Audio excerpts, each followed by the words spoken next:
when you look at a family that goes through cancer after cancer after cancer, you wonder, why does it happen? What's going on? And so that's when you go back to, preacher, it's your responsibility to help the people. And you got to help because that's why God put you here. I have no doubt in my mind that God sent me to Africatown for a certain purpose. I may not be there tomorrow, may not be there next week, but while I'm there, I have to do what God has called me to do, and that's to help the people, serve the people. Cancer is just something that we all have to recognize, acknowledge, cope with, live with, struggle with, rage upon, crush, and even thrive with. This show is more than knowing and fighting or beating cancer. It's more than just relaying science, hope, and technology. Together, our purpose is to demystify cancer, take away as much fear out of the diagnosis, treatment, and process as we can, defeat its grip on our lives. This is The Cancering Show. Reverend Christopher Williams Sr. is the pastor of Yorktown Missionary Baptist Church, located in the historic community of Africatown, Alabama, close to Mobile. Reverend Williams is quick to point out that Africatown holds historic significance not just for Mobile, but for the U.S. and around the world. You may have heard of Africatown as it recently made national news as part of the book The Last Slave Ship and the movie The Descendants streaming on Netflix. Pastor Williams says he first noticed the high cancer rate in Africatown almost immediately after moving to the church in 2006. He spent most of the last 20 years ministering to his community, but also advocating on their behalf for improved care, recognition, and community restoration. Reverend Williams, welcome to the studio. Well, thank you for having me. Well, it is so fun to have you here in person. Got to meet with you at our cancer control and prevention meeting, but it's great to have you here. It's great to be here. So we mentioned in the introduction that you came to Yorktown Missionary Baptist Church and you started to notice a problem with cancer among your parishioners. But I want to go a little bit further back from that. Can you take us on your journey to Mobile and Yorktown? Well, my journey began at the Alabama State Troopers Academy. And I went to Huntsville, and then I needed help in Mobile on the radio. So I transferred to Mobile, and I met my wife and was here for several years. And then in 2006, I was called to pastor Yorktown. And when I arrived at Yorktown, I started noticing sickness. The first action that I did at Yorktown was a funeral. It was from a massive heart attack. And then after that, I started having funeral after funeral. So that's how I got to where I am now. And that's a long journey from noticing it to being an advocate for your community and for the community of Africatown in general. Can you walk us through some of that? It seems like around the same time Africatown was coming back into the sphere of national attention and recognition. Well, back in 2006, when I first got to Yorktown, I noticed a great deal of people dying and getting sick, and I was in the hospital and at funeral grave sites more than anywhere else. And so I started questioning people, and people start telling me, well, sister so-and-so, brother so-and-so had this and had that, and they had cancer and they had breathing ailments.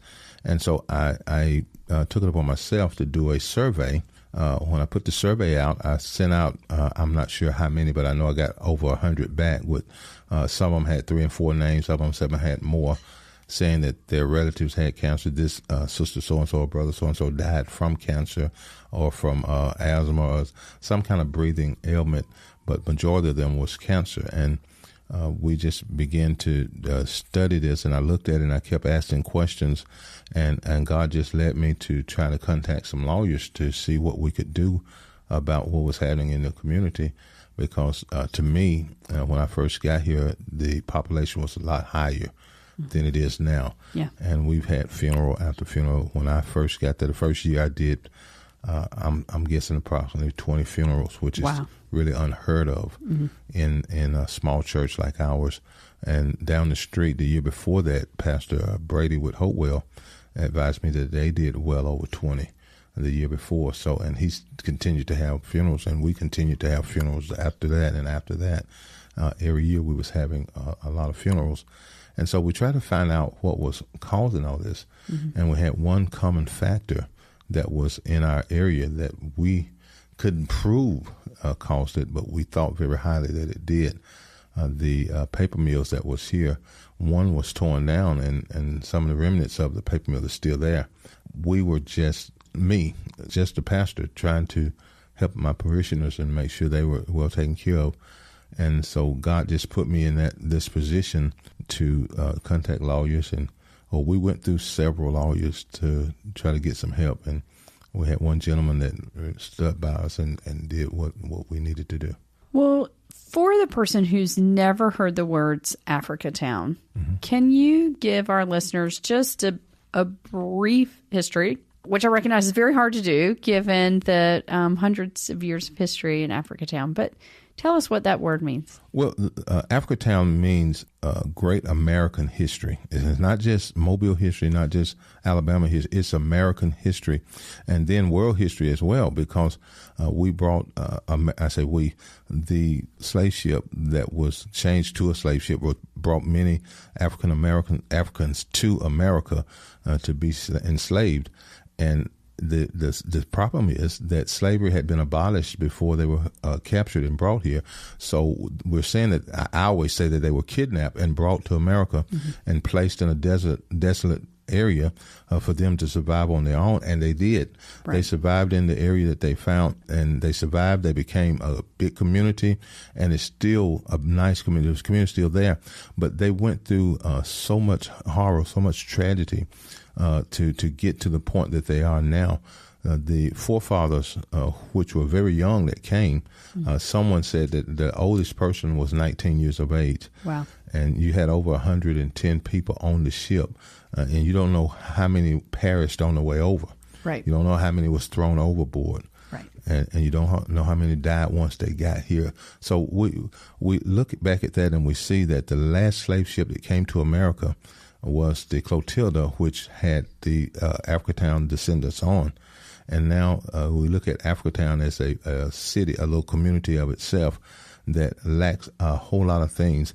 Africatown is the greatest history lesson in America right now, and it will continue to be, because as long as the descendants live and the people live, then we can keep telling the story. Right. And it's a story of great triumph, but also Absolutely. Great tragedy. When you think about those young men and women who 5 years after landing on the shores as enslaved people are free and go from that to building their own community. You were describing to us the movie theaters, barbershops, grocery stores, an entire thriving community in the Mobile vicinity, but really independent of Mobile City. And then slowly all of that is eroded. And describe to our listeners what you told us when we sat down to talk about what it means to live in the shadow of a paper mill back in the 1950s and 60s. Oh, back then, I've talked to several people who lived during that time. One lady in particular, I won't call her name, but she would tell me the different things that went on. Like they would hang their clothes, because they washed clothes by hand, and they would hang them out on the clothesline. And then when the incinerator went off at the paper mill, they had to take their clothes in because there would be black and brown spots all over them from the ash and everything that came down from the incinerator. And then not only that, but the screens on the house had to be replaced so often. The roofs had to be replaced. The paint on the cars would peel off because of the stuff that's falling. And in Africatown today, it's surrounded by industry. But nobody wants to talk about bringing Africatown back to what its prominence. They want to keep putting industry there. And all the time we're getting calls about, we want to put this business here, we want to put this business. Now, businesses are good. Don't get me wrong. Businesses are good for the city, for the community, but you want businesses that will enhance the community, not destroy the people of the community. And so we have to work and be careful who, not just Mobile, not just Africatown and Mobile, but every community need to be careful who they allow to come in and work within their community, because it could be detrimental to you and to your neighbors and everyone around. Absolutely. Just taking this a step further, how does all of this affect your community? You've been there since 2006, almost 20 years. How are things now? When I first got to Africatown, it was it was still going, moving. Population was a lot more than it is now, but people have moved out. People have been frightened, and right now it's at a point where we have to do something to keep the people interested in Africatown. The congregation has dwindled. The population has dwindled, but we're still functioning as a church. We're still functioning as a community. But when I say we need help, I'm not saying we need a handout. I'm saying we need help. Right. And we have different groups now that are working, that are trying to better Africatown, that's doing great work. They just built some new houses in the community that's going to help with the population. But we can't stop. We have to continue to do the work that's necessary to make it better. But to answer your question directly, since 2006, the population has dwindled. Wow. And I think a lot of it has to do with the surrounding, like the industry around it. Yeah. Can you take us through some of the specific stories? You don't have to name names, but kind of the people that you think of when we're talking about, and I know you did not receive this national designation, but when we're talking about what can only be described as a cancer cluster. When I first got there to Africatown, I noticed all the cancer. And I called CDC. I called everybody that I could think of and everybody I could get information on. Yeah. And I was told that it was not a cluster. Well, I found out only a couple years ago that the reason it was not considered a cluster is because Africatown is divided into several sections as far as the CDC is concerned. And that's what I was told. I didn't know that from then, and that's why it was not considered a cluster. But to me, it does not matter how many sections you're in. If it's in an area and you got a lot of cancer in that particular area, then it should be considered a cluster, and it should be worthy of investigation to find out what's going on in that area. But we never got that. Well, not just that.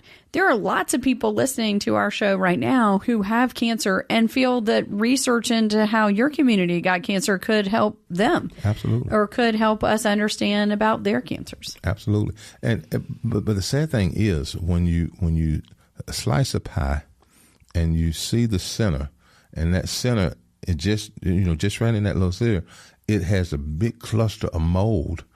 And you take one slice out, and all of a sudden it has no mold because all the pie is slipping away. Right. Well, that's what happened in Africatown. Right. But what we need to do is, if we see in a community, I don't care how you got it separated, if it's in that community and there's a great deal of cancer there or a great deal of whatever it is, then we need to look at that and make sure that those people are taken care of. I'm not saying that you need to come in and just take care of all the bills and all, but they need to know what they're investing in and what they have there in that area, because not only are they going to suffer, but that pie still has wedges that comes out, and it has a tendency. Mold has a tendency to spread and grow. That's why the only way I can refer to it as, because cancer has a tendency to spread and grow.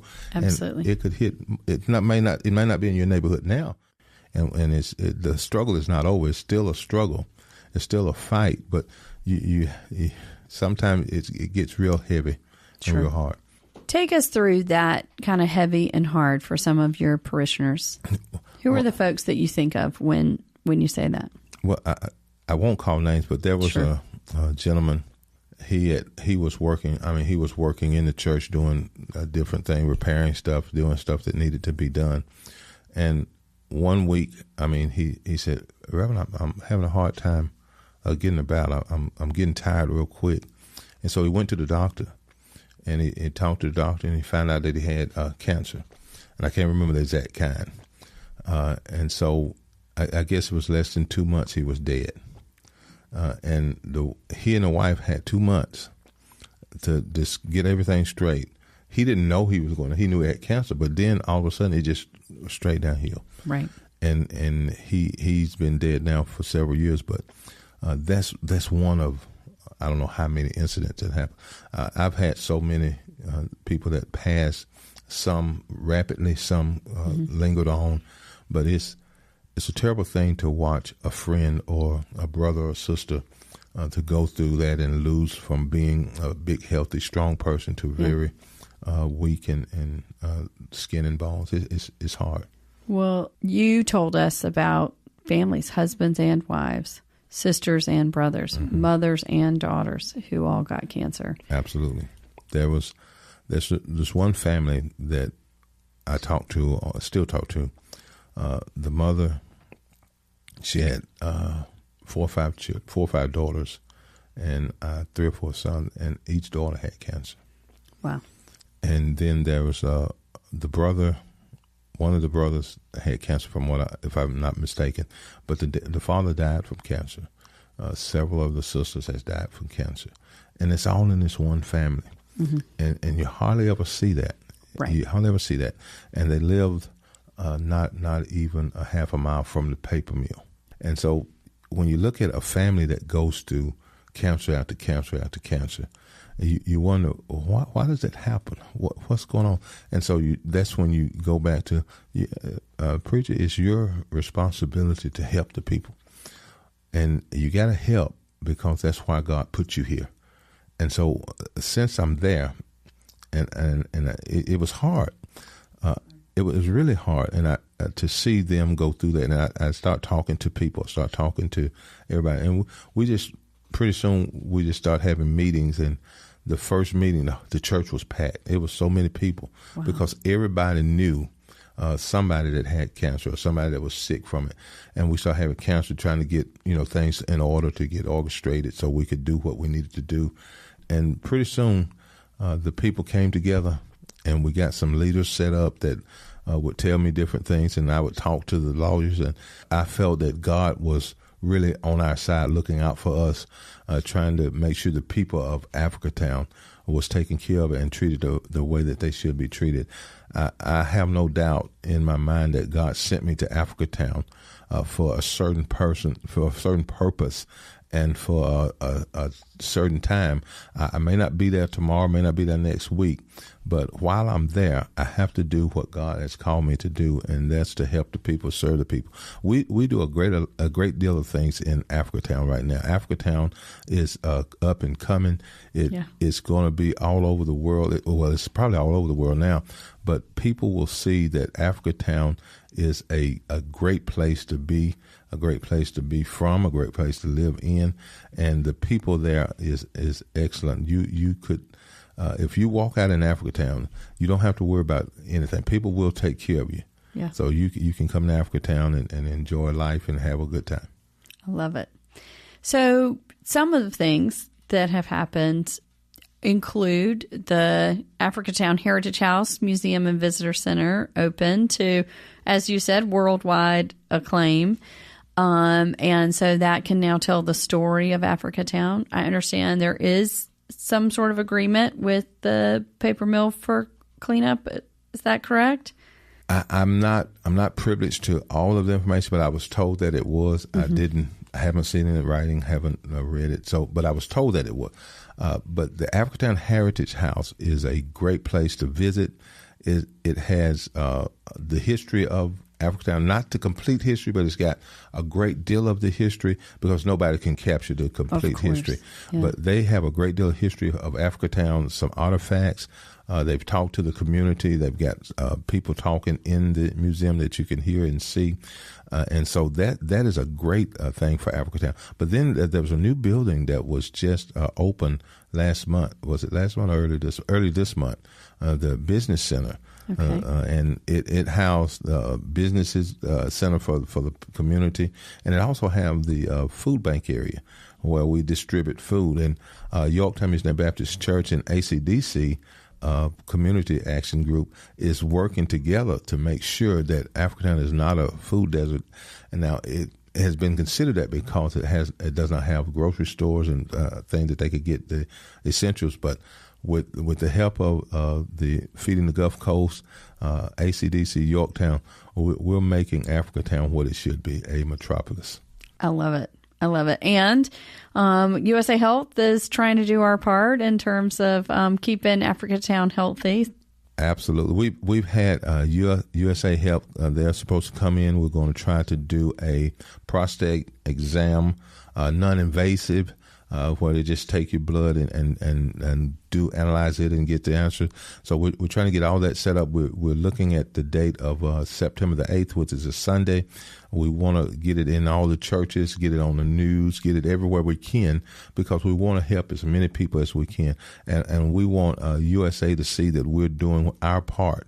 I have been an advocate for a medical center in the Africatown community since I've been in Africatown. That does not mean that I'm going to give up because we get people coming in. I'm still going to keep fighting for that because we need people in Africatown to take, because I have so many senior citizens in Africatown that need medical care, but they have to go all over the place to get it. And sometimes they don't have transportation, but if we had a little center there in Africatown, we could help a lot of people. I think that'd be amazing to get the doctors back into Africatown. I think it would be great. Yeah.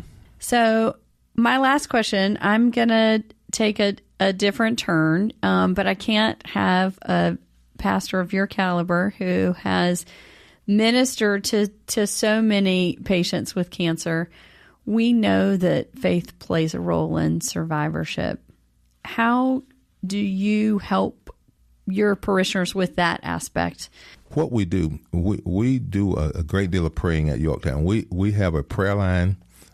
It's Monday, Tuesday, Thursday, and Friday. We pray for any and everybody. You call in, you can do your prayer request, or you can pray, and we just stay there until you get finished. But the key to any illness, the key to getting well, the key to getting healed is we can't heal ourselves. The Creator who made us can heal us. And all we have to do, and now I don't want you to think that you got sick and all of a sudden you're going to be healed because Chris Williams says so. No, God has determined that He can do all kinds of miracles. We have to have the faith that God can do it. There was a story where there was a young man who was sick of, and his friends, they wanted to get him to Jesus.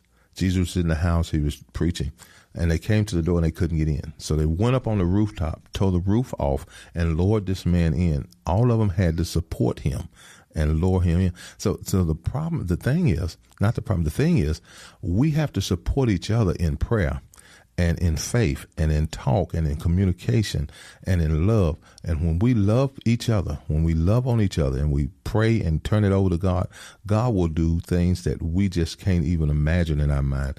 I've watched people get healed. I watched this one lady, and I won't call her name, but she was 98 years old. She got sick. She was in the hospital. Mm-hmm. Her granddaughter, I think it was her granddaughter, she said, Reverend William, I want you to come by and just see my grandmama. She's sick. I said, okay. And so I went to the hospital, and I told her, I said, now, I can pray all day, but you got to believe that God is going to do whatever He's going to do. And she said, I am. I'm a Christian. And this lady, I almost called her name, she's laying there. She's really sick. She's unconscious. And we just prayed, and we gave her over to God.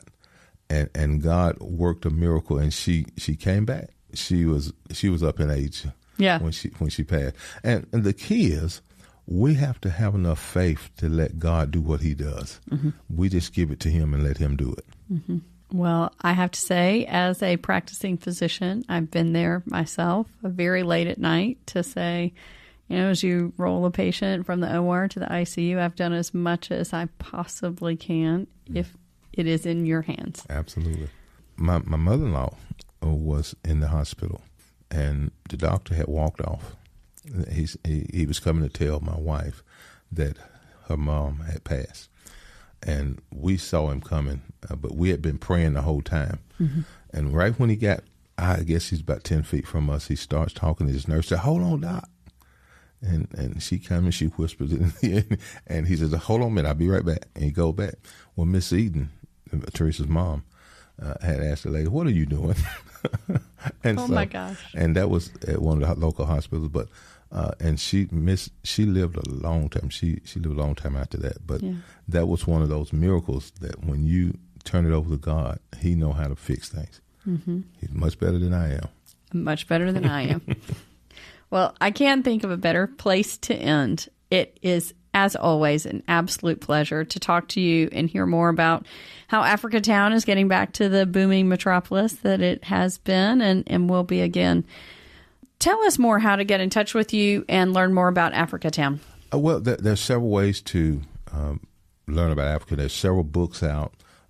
One of the greatest and easiest ways is to visit the Heritage House Museum. Come by the new business center, the food bank area there. You can get all kinds of information there. And if you want to contact me, you can contact me at pastorymbc@gmail.com, and we'll talk and correspond with each other and do whatever we can do to get you into Africatown. Awesome. Thank you so much, Reverend Williams. It's a pleasure, as always. Same here. Thank you. God bless. I can't tell you how much I enjoyed having Reverend Williams here in the studio today. What an amazing man. He speaks so much to the resilience of the entire community. But of course, he would take none of the credit. He does not want the spotlight. He just wants to shine that light on his community. As he said, if you want to learn more about Africatown, the best place to start is the Africatown Heritage House Museum and Visitor Center. You can find that online. Or if you want the original story, you need to read Barracoon, The Story of the Last Black Cargo. Written by Zora Neale Hurston, it is the story told in his own voice of the original founder of Africatown, Cudjo Lewis.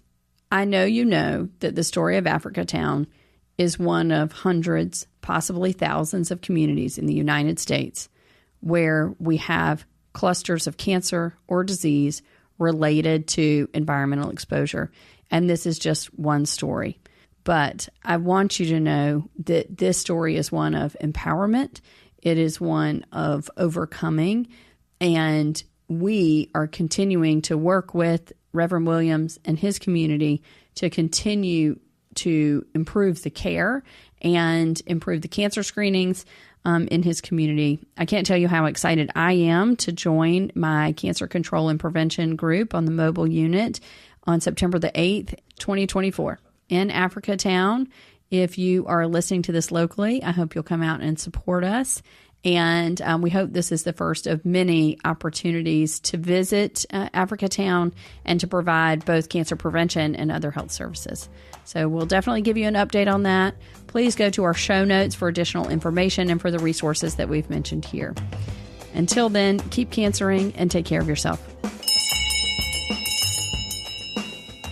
Thanks again for listening. And don't forget to submit your questions at www.cancering.com. We're here for all of those questions and we'll get you the answers. This show is brought to you by the University of South Alabama Mitchell Cancer Institute. MCI is a cutting-edge cancer research and patient center built to fight cancer smarter in Mobile and Baldwin County, Alabama. Our researchers and clinicians focus daily on the struggle against cancer, serving a potential catchment population of more than 4.1 million people, with a singular focus of advancing cancer diagnosis, treatment, and prevention throughout the Gulf Coast and beyond with science, technology, and hope. Want to know more about the Mitchell Cancer Institute? Visit us at usamci.com or search for us on Facebook, Twitter, and Instagram. Mitchell Cancer Institute is a member of USA Health.